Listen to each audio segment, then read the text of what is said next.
Empecemos con nuestra mesa de análisis y nos da mucho gusto tener la oportunidad de saludar a Ricardo Sepúlveda Igúñiz, catedrático de la Escuela Libre de Derecho. Querido Ricardo, Javier, hace tiempo que no nos veíamos, ¿eh? Pero me da mucho gusto estar aquí contigo. Muchas gracias. Bienvenido, Ricardo. Gracias. También con nosotros Roberto Lara, profesor e investigador de Derecho en el TEC de Monterrey. Estás aquí en la Ciudad de México, ¿verdad? Sí, sí. Habíamos ya Santa Fe. en Santa Fe. Ahí es que está el otro que está en Ciudad de México, en Xochimilco, y otro en y Estado de Santa México. Fe.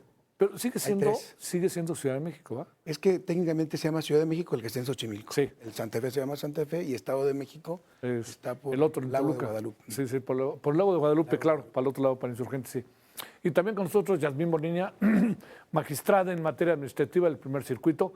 Como ya habíamos platicado, contigo no hemos tenido la oportunidad, platicamos, hicimos mesas y pues no hay plazo que no se cumpla. Yo sé que parece lugar común. Ya es 1 de septiembre. Pero a ver, ahí te va. Pum. Primeras reflexiones de lo que ven. No podemos olvidar la elección, no podemos olvidar muchas cosas. Todo eso, ¿cómo ven? Empecemos, si no te importa, Yasmín. Con muchísimo, bueno, muchas gracias por invitarme, gracias a tu foro por vernos hoy. Impresiones de todo tipo. Una buena cantidad de personas, voy a decir las que tengo en redes sociales, que son las que tengo activas. Una buena cantidad de personas, pues, aplaudiendo el inicio de una nueva función, pero una gran cantidad de personas también cuestionando, ¿no? Cuestionando la legitimidad, cuestionando la serie de ceremonias que se hicieron el día de hoy, particularmente relacionadas con el tema del poder, de si la Corte asume funciones de poder o funciones jurisdiccionales. Y lo que sí te puedo decir como magistrada de circuito, una percepción generalizada en el Poder Judicial de la Federación de zozobra, de un ámbito gris, de que sigue varios órganos jurisdiccionales desintegrados, o te puedo decir, por lo menos por lo que hace mi materia, la mitad de los tribunales colegiados está fuera de turno. Entonces, todos los asuntos urgentes se están acumulando en los tribunales que sí estamos integrados, que somos las 3 personas que podemos dictar resoluciones. Otra buena cantidad que no. Y pues también tenemos varios juzgados que están en secretarios en funciones, no se pueden dar nombramientos porque los secretarios en funciones no se les autorizó dar nombramientos para su periodo. Entonces, ¿qué va a pasar? Entonces, pues estamos en expectativa de que hoy en unas horas terminen de rendir protesta los ministros y las ministras, designen órgano de administración y que el órgano de administración empiece a funcionar. En mi opinión, lo primero que tiene que hacer el órgano son 2 cosas. La parte administrativa, aquí Ricardo, que ya estuvo en la Corte, no me dejar mentir, hay que dispersar nóminas, hay que pagar renta, hay que pagar impuestos, hay que hacer todas esas partes súper importantes. Y la que a mí más me importa, jurisdiccionalmente hablando, tienen 15 días para adscribir a todos los jueces, juezas, magistrados y magistrados electos. Y se viene un problema mayúsculo para el órgano de administración. Las personas que originalmente se iban en 2027, las personas juzgadoras, muchas renunciaron, declinaron anticipadamente o se jubilaron anticipadamente.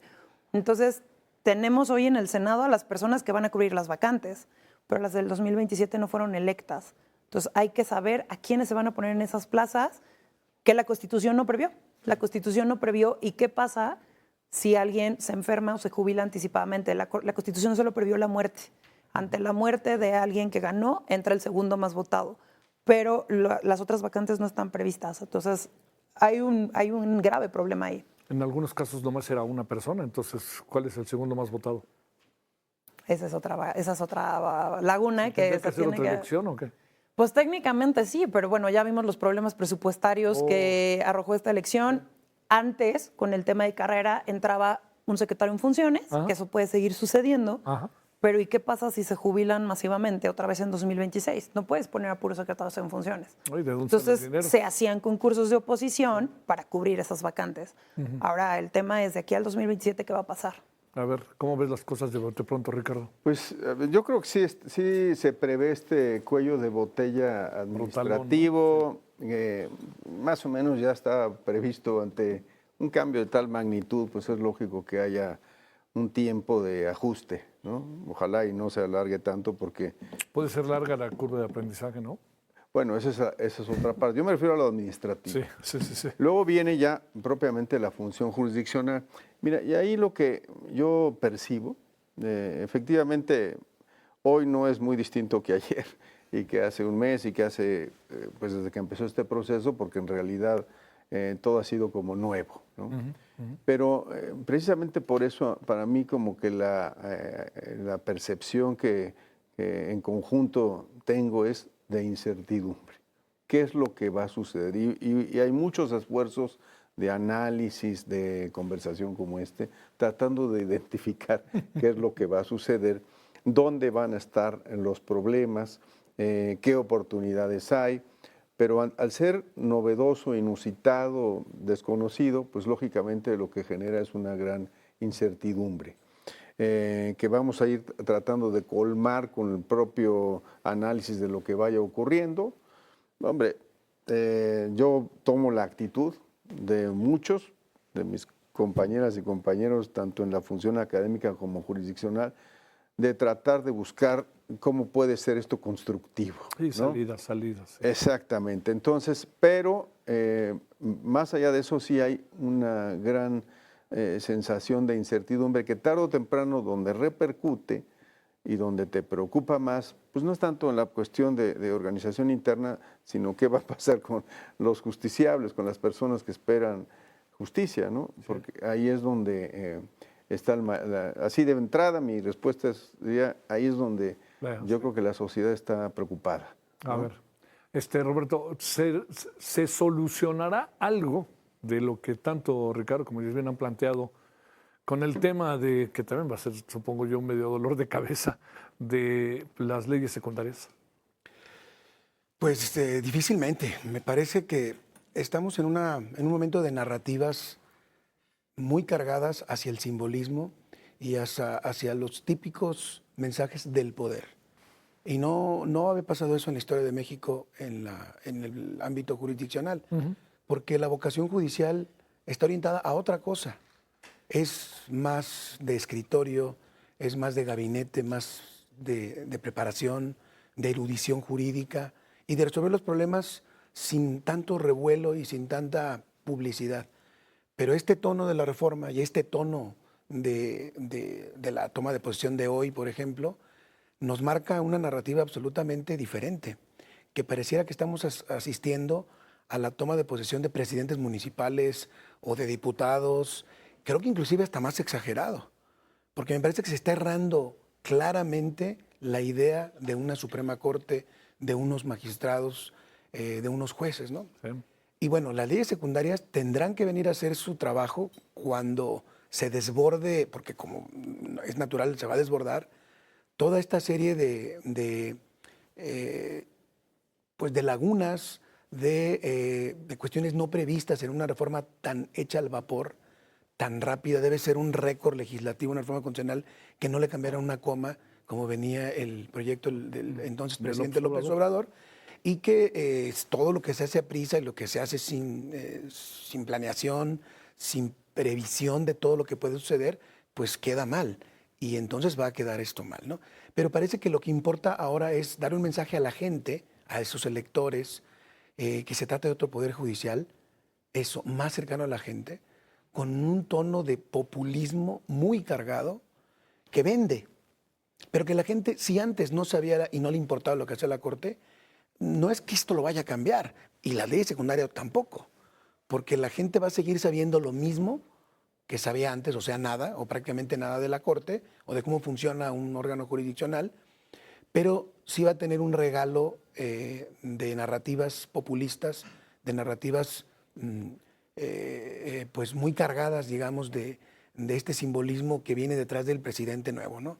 Que tiene que ver con lo indígena, con las comunidades indígenas en México, y que parece ser el tono que lleva la Corte. Inclusive, si se fijaron bien, están empezando a hacer los arreglos del mes de la independencia. Sí. Pero los que están afuera de la Corte, los que se vieron hoy en las fotografías, ya están tomando otros motivos, ya no son los motivos republicanos del 19, son motivos prehispánicos. Hay que ver cómo están acomodando la iconografía. Y eso tiene que ver con todo este mensaje diferente, ¿no? Me parece entonces que estamos asistiendo más a un show, a una cuestión más circense, que lo que realmente importa, lo que decía la magistrada. Eso realmente los problemas de turno, los problemas de adscripción, los problemas que tienen que resolverse para que empiece a funcionar. Sí. Y a mí lo que me preocupa, y con esto termino esta intervención, es qué va a pasar. Tú decías, Ricardo, que el justiciable va a ser el más perjudicado. Pero entre el justiciable y lo que está pasando hoy y va a pasar en estos siguientes días, me preocupa el litigio. Los abogados, los grandes despachos, ¿cómo van a reaccionar ante toda esta incertidumbre? Se dice, suena y es razonable que muchos estén previendo otras formas de resolución de conflictos como el arbitraje, que masivamente el litigio baje o que cambie radicalmente su función, porque se nota, se advierte una inseguridad que antes no se tenía. Antes, más o menos, un abogado que vive de esto tiene como aliado fundamental la predicción. A mi cliente, a tu cliente, un abogado le dice, mira, más o menos va a pasar esto en los siguientes meses.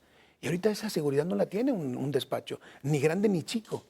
Entonces, de todas maneras, como se trata de una empresa, se trata de un negocio, el abogado tiene que darle esa respuesta a los clientes. Y si no está en el Poder Judicial o en los poderes judiciales, va a tenerla que buscar en otro lado. ¿Dónde? A ver, Yasmín, ¿qué va a pasar si yo presento una denuncia mañana? Pues mira, O si resulta que robaron mi casa y me robaron el coche, lo que quieras, presento. ¿Qué? Eso es bien importante que lo menciones, porque creo yo que tuve oportunidad de hacer campaña. Fue algo que varias personas hicimos la crítica de la reforma.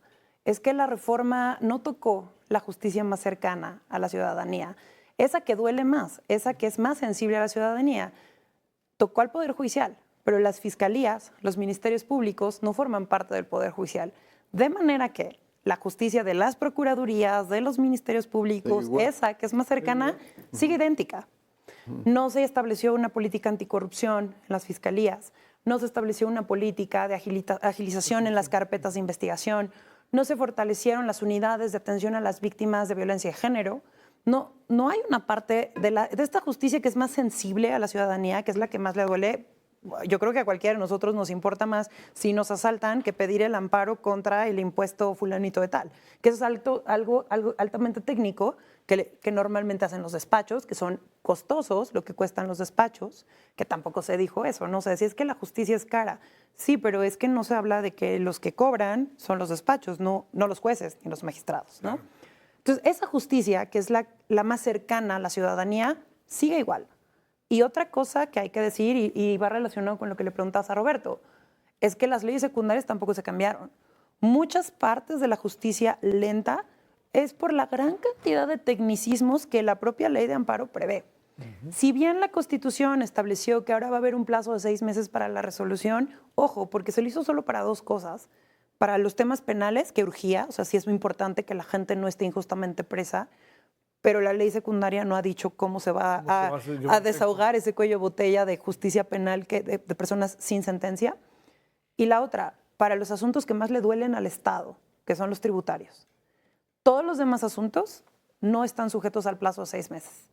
Entonces, esto es bien importante porque es falso que en la Constitución hubiera quedado una expeditez expresa, ¿no? Una justicia rápida expresa.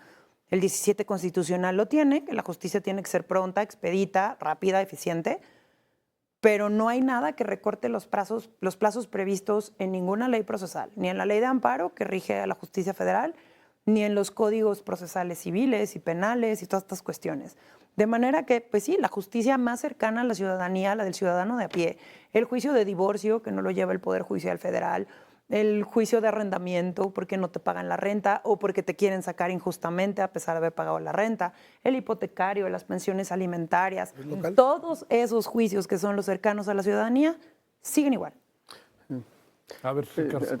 En realidad, a tu pregunta, a partir de mañana va a haber algún cambio, vamos a notar un cambio en el día. En realidad no.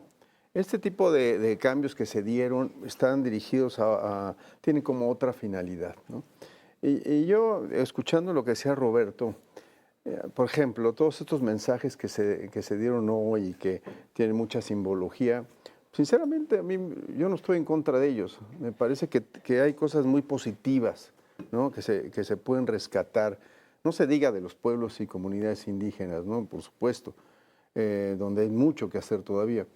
Pero también en cuanto, por ejemplo, a lo que decías, tú que fuiste candidata, Yasmín, bueno, yo también lo fui, por cierto, ese asunto de la cercanía con la sociedad, yo creo que es algo que no se va a ganar con símbolos, pero sí puede comenzar con símbolos y luego ver de qué otra manera se puede lograr materializar de manera concreta, ¿no?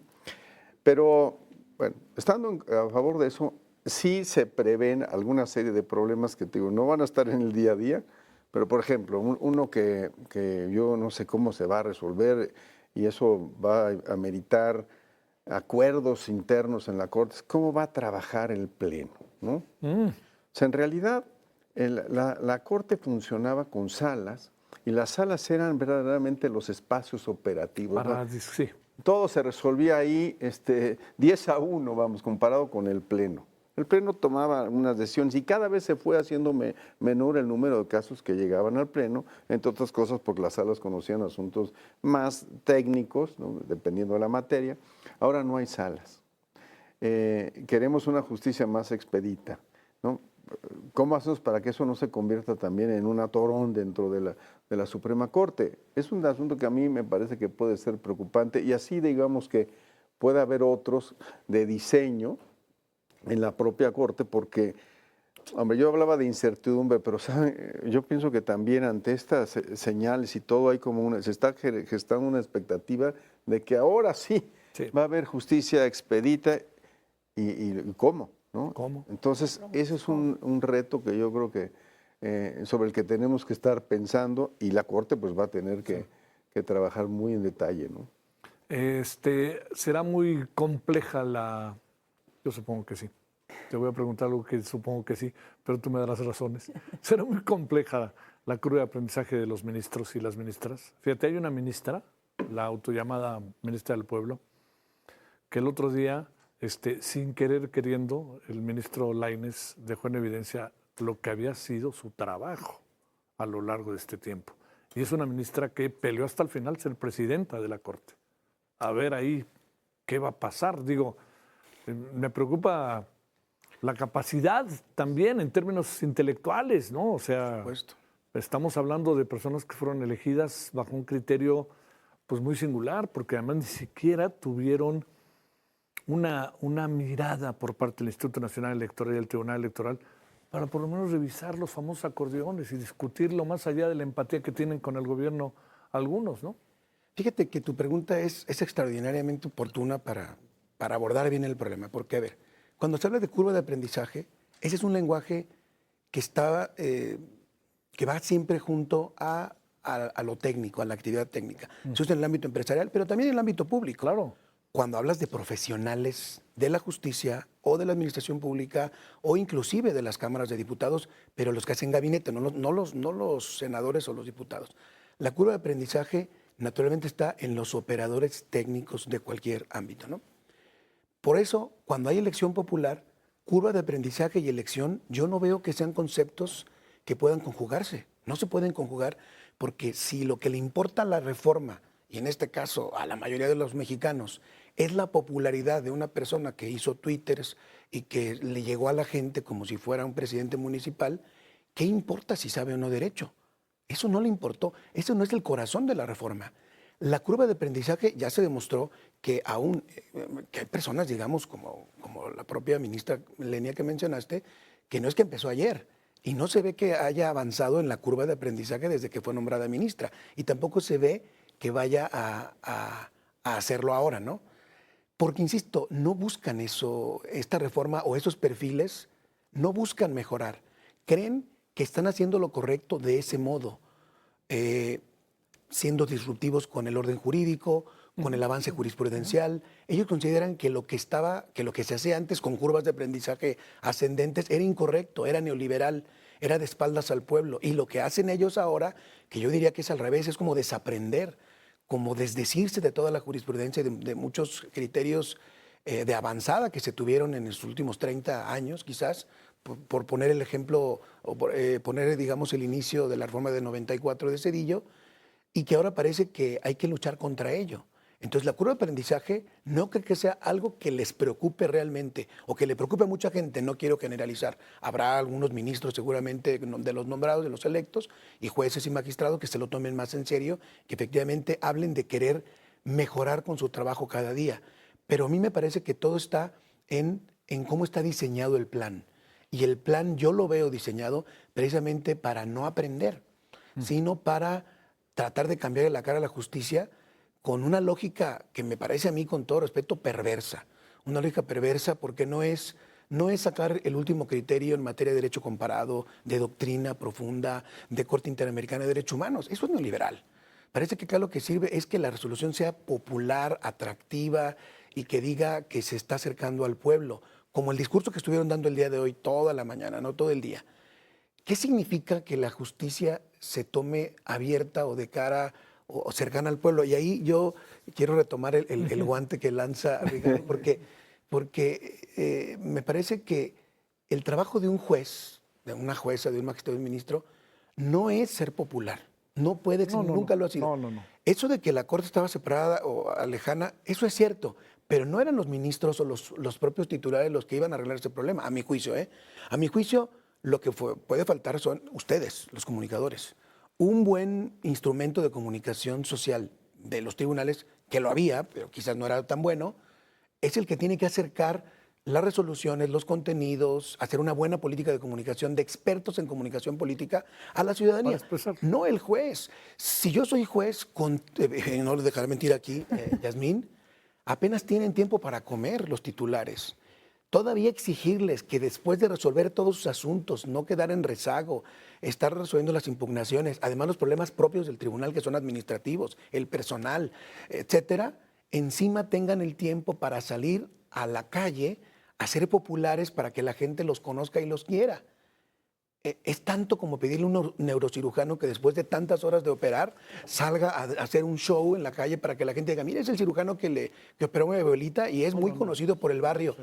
¿En qué cabeza cabe pensar que esas personas tan ocupadas y que hacen trabajos tan serios técnicamente tengan que estar haciendo propaganda política? Porque eso sí es propio de los diputados, es lo que hace un diputado, incluso un presidente municipal o la presidenta Sheinbaum. Ese es su trabajo, acercar el trabajo de gestión a la gente. Y para eso tienen operadores que hacen el otro trabajo y ellos son el vínculo. Pensar o exigir eso de un juez, yo no lo veo correcto. No quiero decir que el Poder Judicial, y que no se me culpe de ello, que yo hago apología del viejo Poder Judicial, del anterior Poder Judicial. No. Yo tengo una obra escrita más o menos, no es ni abundante ni mucho menos, pero por lo menos es consistente y siempre he sido crítico de todas de las épocas que me ha tocado trabajar, primero en la Corte como secretario de Estudio y Cuenta y luego ya fuera como académico, y siempre critiqué las decisiones de la 9ª época, las de la 10ª época. ¿Y por qué no criticar estas otras? Porque es mi trabajo como académico, usted cuestionando y está tratando de analizar. Entonces, cuando alguien dice, es que ¿por qué se ponen críticos con estos? Pues porque nos pusimos críticos con todos. Es como los periodistas.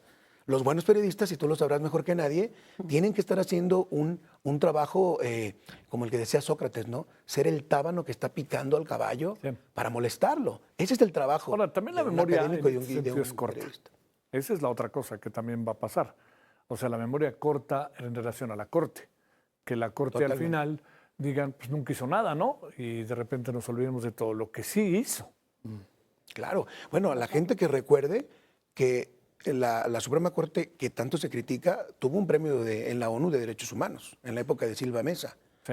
Y que los avances que hizo con la reforma de 2011 y después de 2013 con la ley de amparo, pues produjeron mucha jurisprudencia valiosa que está a la altura de otros países y antes no la teníamos. Es lo que algunos autores, como el ministro Cosío, ha llamado los pisos que se construyeron con la jurisprudencia de avanzada en materia de derechos fundamentales. Vamos a ver si esos pisos se mantienen o no. A ver, Yasmín, algo ahí que también está en este ambiente. Las y los ministros, a ver, plantearé de otra manera la pregunta. El poder y la justicia. Así que podrían hacer ustedes sus análisis de eso, o hasta un tratado. El poder y la justicia. ¿Dónde empieza, dónde termina? El poder político y la justicia. Si algo queremos es que la justicia se aleje del poder político. Y no vaya a ser que estemos encontrando el mejor camino para acercarla aún más, ¿no? Y como diría José Emilio Pacheco, no acabemos siendo lo que nunca quisimos ser, ¿no? Mira, ahorita que tocas ese tema, venía en camino para acá y encontré un tuit de un crítico político del Círculo Rojo, ahí en X, que decía, ojo, porque con todo lo que está pasando aquí, no vaya a ser que entre los 9 ministras y ministros estemos viendo a la futura o el futuro presidenciable de México. Precisamente por esto que decía Roberto, estos actos de entrega de bastón de mando, que yo no desconozco las tradiciones de nuestros pueblos originarios, que de hecho están reconocidos por la jurisprudencia de la Corte, que no se nos olvide que fue precisamente la Corte la que le dio este reconocimiento fuerte a través de sentencias a la libre autodeterminación de los pueblos indígenas. Yo personalmente proyecté sentencias que le obligaron al presidente de la República, al entonces presidente López Obrador, a traducir las constituciones, las leyes locales a lenguas originarias porque no había cumplido esa obligación. La Corte ha estado trabajando, pero entonces eso es como por una parte. Claro que la Corte estuvo trabajando todo este tiempo en el reconocimiento de derechos y se corre el riesgo de que se olviden. Primero, por un tema de comunicación. La Corte nunca lo comunicó. Y si esta Corte, digamos que se pone viva y empieza a retomar esos criterios, van a ser criterios de la nueva Corte. Y eso, regresando a tu pregunta, los va a volver populares.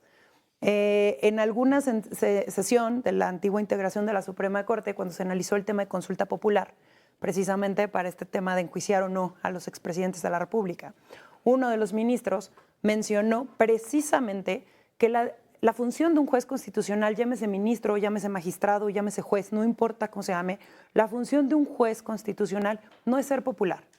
De hecho, la función propia de un juez muchas veces te lleva a ser impopular, porque las sentencias no se tienen que decidir con base en si eres más popular o no, o qué sentencia te va a hacer más popular.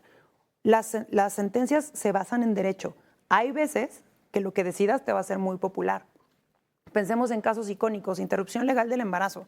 Te puede hacer muy popular entre un sector de la población, pero sumamente impopular en otro. Sí. Y tu decisión tiene que ser siempre basado en criterios objetivos, congruentes, por supuesto, y con base en la Constitución y lo que se interprete de las normas internacionales y la Constitución. El jugar a la elección, el jugar a en 2 años tienes que ir a elección y luego en 9, y en los estados, por ejemplo, sí se permitió la reelección, hace que las personas juzgadoras estemos jugando a quiero ser popular en redes sociales, porque ya le funcionó a tal ministro electo o no le funcionó, o ya le funcionó a las personas que resultaron electas, a jugar, a entrar al debate de ser complacientes del régimen político en turno. No estoy hablando ahorita del partido político que está ocupando la presidencia o que está en el poder. En general, las historias son cíclicas, se van repitiendo, eventualmente el partido político cambiará. Y entonces ahora que tendré que quedar bien con el partido político en turno, si quiero escuchaba por ahí algún ministro que quedó electo que decía que él se quiere encargar de legitimar su función, porque pues a todos les preguntan esto del tema del acordeón y no podemos ser ciegos a esta situación. Y él decía, pues con mis criterios tendré que demostrar la legitimidad, que eso es lo que ahora tiene que hacer la Corte. Ahora tenemos que ser críticos de la función de la Corte, ya están electos y ahora tenemos que juzgarlos por sus decisiones. Sí. Ahora, ¿qué tanto vínculo van a tener con el poder? En su momento se le criticó a la ministra en retiro, Ríos Farjat, al ministro en retiro, Juan Luis González Alcántara, porque me dieron la espalda por soltarme del poder, por ir en contra del entonces presidente de la República, o estaban haciendo su trabajo. Sí. Y con criterios objetivos. Ahora, esta Corte va a decidir con criterios objetivos, va a tener una carga ideológica, va a tener una carga política. Esos son los riesgos de una elección y que en la Corte se ve más, porque solo son 9 y las sesiones son públicas y se transmiten y hay todo un barullo el día de hoy respecto a la elección de ministras y ministros, perdón. Pero no olvidemos que no solo se eligió a la Corte, se eligieron jueces y magistrados. Y la carga política todavía va a impactar a jueces y magistrados y al Tribunal de Disciplina y al órgano de administración. No podemos permitir que la política permee en la justicia. Digo, a lo mejor en el pasado no éramos tan escrupulosos para darnos cuenta de algunas cosas, ¿no? Pero 3 ministras son morenistas, ¿no? Una ministra más fue también morenista, pero fue del Consejo de la Judicatura con López Obrador, ¿no? Su consejera jurídica. Su consejera sí. jurídica, perdón. ¿Sabes cuál es el riesgo además? Que lo que nunca se vio, la manera en la que se designaba la Corte antes, sí había mucho tema político. Era una terna de la Presidencia de la República y había que ir a cabildear al Senado para obtener 2/3 partes del voto. Por eso hice referencia ahorita a jueces y magistrados, porque jueces y magistrados nunca era político. Que eso fue algo que se perdió en el discurso. Se decía, es que si yo quisiera que el Poder Judicial fuera mío, no hubiera hecho la reforma. Es que antes era política, entre muchas comillas, la Corte, porque la Corte se elegía desde la Presidencia y el Senado, pero jueces y magistrados nunca. Jueces y magistrados siempre fueron por examen. Ahora jueces y magistrados también son electos. No, pero nunca se puso énfasis en eso. A ver, antes de regresar allá al Senado, Ricardo, te hago la misma pregunta para escuchar tu reflexión. De justicia y poder. Poder político, porque además ustedes como tales, además de que estuvieron en la Corte con casos de primerísima importancia, ¿no? Pues muchas veces el poder político se les acercó, ¿no? A ver, Claro. o si no se les acercó al de junto para que le dijeran ustedes, pero... Ahí a estaba. ver, ahí estaba. A ver, ¿qué es de Mira, eso? mi Ricardo? visión respecto a esta relación inseparable es que siempre va a estar presente en un tribunal constitucional. Sí, pues ¿no? O sea, en realidad la solución no está en tratarlo de alejar, sino yo creo que en aceptar que hay un componente político y un componente jurídico. Y además los dos hay que tomarlos en cuenta. Las grandes decisiones de un tribunal constitucional son aquellas que logran armonizar eso. lo jurídico con lo político. Porque lo jurídico tiene muchos márgenes, no es una sola decisión, puedes aplicarla en 1, 2 o 3 o 4 maneras. Y eso es donde cabe la prudencia, digamos, de una decisión jurídico-política. La historia lo enseña desde las primeras resoluciones de los tribunales constitucionales, siempre cabe eso. Y no estoy hablando de saltarse la ley, de violentar el derecho, pero sí estoy hablando de tener en cuenta. Sí, alternativas. Déjame también añadir otra cosa a lo que aquí se ha ido diciendo, porque efectivamente yo creo que poner como objetivo de la función